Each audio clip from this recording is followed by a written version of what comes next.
সব ধরনের অন্ধকার থেকে মানুষকে মুক্ত করে মানুষকে আলোকিত রাস্তায় প্রদর্শিত করার জন্য, আলোকিত পথ প্রদর্শন করার জন্য। এই কিতাবকে যদি কেউ অনুসরণ করে ব্যক্তি জীবনে, পারিবারিক জীবনে, সামাজিক, রাষ্ট্রীয়, অর্থনৈতিক, বিচার সব ক্ষেত্রে এই কিতাবকে যারা অনুসরণ করবে তারাই আল্লাহর পক্ষ থেকে মাগফিরাত পেয়ে তারা জান্নাত পাবে। এই কিতাবকে যদি কেউ আংশিক অনুসরণ করতে চায়, যেটা তার ভালো লাগলো যে অংশটা সেটা করলো, আর যেটা একটু কঠিন বা যেটা তার বিরুদ্ধে যায় সেটা করবে না, এই ধরনের ডাবল স্ট্যান্ডার্ড যারা করবে, এই ধরনের আল্লাহর সাথে যারা অসৎ আচরণ করবে, অর্থাৎ কিতাবের কিছু অংশ মানবে আর কিছু অংশ মানবে না, এদের ডাবল শাস্তি হবে। দুনিয়াতে আল্লাহ তাআলা এদেরকে অপমানিত, অপদস্থ, লাঞ্ছিত করবেন, আর পরকালে দাক্কাইয়া দাক্কাইয়া ফেরেশতারা এদেরকে জাহান্নামে নিক্ষেপ করবে। আল্লাহ বলছেন, আফাতুমিনুনা বিবাদিল কিতাব ওয়া তাকফুরুনা বিবাদ ফামা জাযাউ মান ইয়াফআলু যালিকা মিনকুম ইল্লা খিজিয়ুন ফিল হায়াতিদ দুনিয়া ওয়া ইয়াউমাল কিয়ামাতি ইউরাদ্দুনা ইলা আশাদ্দিল আযাব।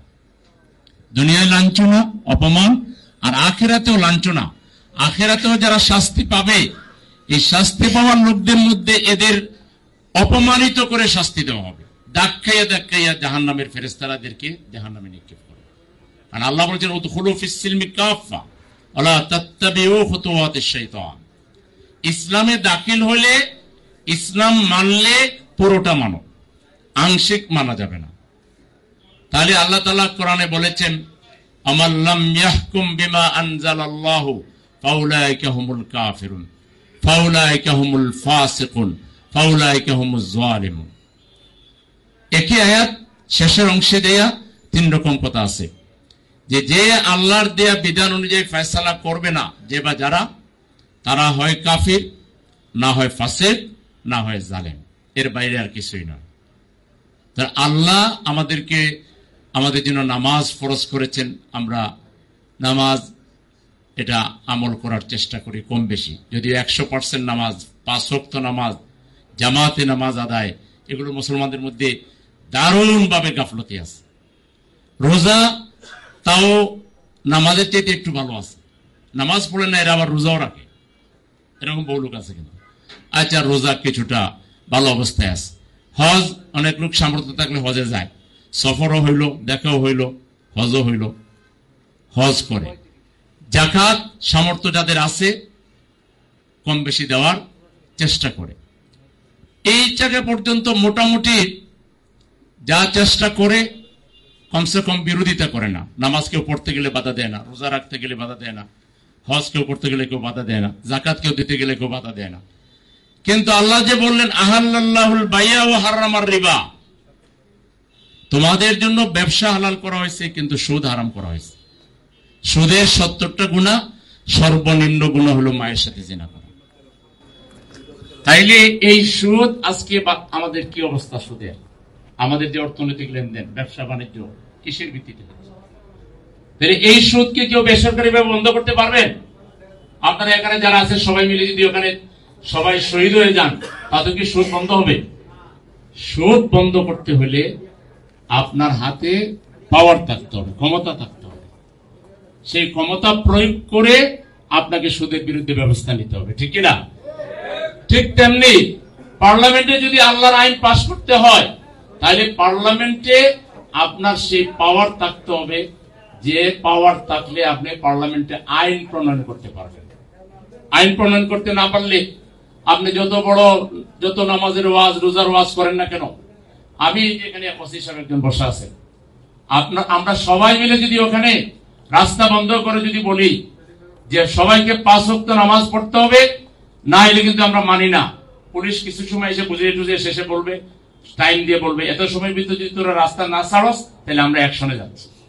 তাদের আরো বাহিনী আসবে, আর্মি আসবে, র্যাব আসবে, সবাই মিলে এসে বলে চলবে। বেটা, আইন যদি রাষ্ট্রভাবে এরকম হইতো যে নামাজ না পড়লে আমরা ব্যবস্থা নিব, তাহলে আমরা নিতামই। এই আইন তো নাই। আইনের বাইরে এসে আপনি কি কথা বলতেছেন? কিন্তু ওসি সাহেব আইন না থাকা সত্ত্বেও যদি এখানেই এখন খালি ঘোষণা দেয়, জাস্ট এখন মাগরিবের আগে, যে আজকে কামিং ফজরের নামাজে যারা আসবেন না, তারা জোহরের সময় রামপুরা থানায় এসে দেখা করতে হবে। জাস্ট একটা ঘোষণা দিবে। এই মুসলমান তো সবাই পড়বেই, অজু ছাড়াও অনেকে পড়বে, হিন্দুরা পর্যন্ত কেউ মসজিদের আশেপাশে দাঁড়াবে, না জানি আমাদেরকেও পাকড়াও করে। কে বলছে? ওসি সাহেব বলছে। সবাই জানে ওসি সাহেবের কিছু পাওয়ার আছে, বুঝতে পারছেন কিনা? তাইলে আল্লাহ যে নামাজ কায়েম করার কথা বলেছেন, আল্লাহ যে সুদ হারাম করতে বলেছেন, এগুলো পাওয়ার ব্যবহার করা ছাড়া আপনি করতে পারবেন না। সেই জন্য আমরা বলি যে আল্লাহ তাআলা এত বড় নিয়ামত আমাদেরকে দিয়েছেন, আল ইয়াউমা আকমালতু লাকুম দীনাকুম ওয়া আতমামতু আলাইকুম নি'মাতি ওয়া রাদিতু লাকুমুল ইসলাম দীনা। এই দ্বীনের ভিত্তিতে আমরা বাংলাদেশের প্রত্যেকটা সেক্টর চালাবো, অর্থনীতি চালাবো, রাজনীতি চালাবো, সমাজনীতি চালাবো, সামাজিক বিচার চালাবো, শিক্ষা ব্যবস্থা চালাবো। দেখেন বাংলাদেশের উন্নতিটা কিভাবে হয়। আমরা আল্লাহকে সাক্ষী রেখে বলছি, 5টা বছর এই জাতি যদি এই চিন্তায় আসে যে আল্লাহ যে নিয়ামত কোরআন দিয়েছেন, কোরআন যা বলবে আমরা এর বাইরে যাব না, রাসূলের সুন্নাহ যা বলবে আমরা এর বাইরে যাব না, এইটার উপরে ঈমান সঠিকভাবে আনেন এবং এটার উপরে সাবিত কদম থাকেন, দুনিয়ার কোন শক্তিও আমাদেরকে দাবাইতে পারবে না। আল্লাহ যে কোরআনে বলেছেন, কুনতুম খায়রা উম্মাতিন উখরিজাত লিন-নাস, তোমরাই সর্বোত্তম জাতি, তোমাদেরকে মানুষের কল্যাণে সৃষ্টি করা হয়েছে। সেই কনসেপ্ট থেকে মানবতার কল্যাণে রাত দিন জামাত ইসলামী কাজ করে। জামাত ইসলামী এর অন্য রাজনৈতিক দলের সাথে আকাশ পাতাল তফাৎ। অন্যদের হলো ইট ড্রিঙ্ক এন্ড বি মেরি, নগদ যা পাও হাত পেতে নাও, বাকির খাতায় শূন্য থাক, পারলে মাইরা খুন করে নাও। জবরদখল করেন, কার মেয়ে দখল করলা, কার জায়গা দখল করলা, ডাজন্ট ম্যাটার, কারণ তোমার দখল করা দরকার, তোমার শক্তি আছে, তোমার খাওয়া দরকার, তুমি নিয়ে নাও। আর ইসলাম বলে নো, তোমাকে হালাল উপার্জন করতে হবে, হারাম গ্রহণ করা যাবে না, অন্যের সম্পদ দখল করা যাবে না, ওজনে কম দেওয়া যাবে না, মানুষকে কষ্ট দেওয়া যাবে না। এই হলো ইসলামিক কনসেপ্ট। সেই ইসলামিক কনসেপ্টের ভিত্তিতে, ইসলামিক আইডিওলজির ভিত্তিতে একটা সমাজ বাংলাদেশে খুব দরকার, নাইলে আমরা আরো 500 বছর পিছিয়ে যাব। আমাদেরকে কেউ এই মরা লাশকে কোনোদিন কেউ চিন্তা করতে পারবে না যদি আমরা নিজেরা হেদায়েত না হই। কিন্তু এখন দেখতেছেন আপনারা কিভাবে চাঁদাবাজি শুরু হয়েছে, কিভাবে বাণিজ্য চলছে। এই বাণিজ্যিক শক্তি যদি আবার ক্ষমতা পায়, সে যেই হোক, যে নামেই আসুক, এই বাংলাদেশ অতীতে কি আপনারা ফেসিবাদ দেখেছেন, তার চেয়ে কমপক্ষে 10 গুণ বড় ফেসিবাদ বাংলাদেশের আকাশে ঘুরপাক খাচ্ছে। যদি তৌহিদি জনতা, যদি বিশ্বাসী জনতা, যদি দেশপ্রেমিক জনতা ঐক্যবদ্ধ হয়ে ওই ফেসিবাদ রুখে দিতে না পারেন, তাহলে 24-এর গণ অভ্যুত্থানও ব্যর্থ হবে এবং এর চাইতে কঠিন পরিস্থিতি বাংলাদেশের জন্য অপেক্ষা করছে।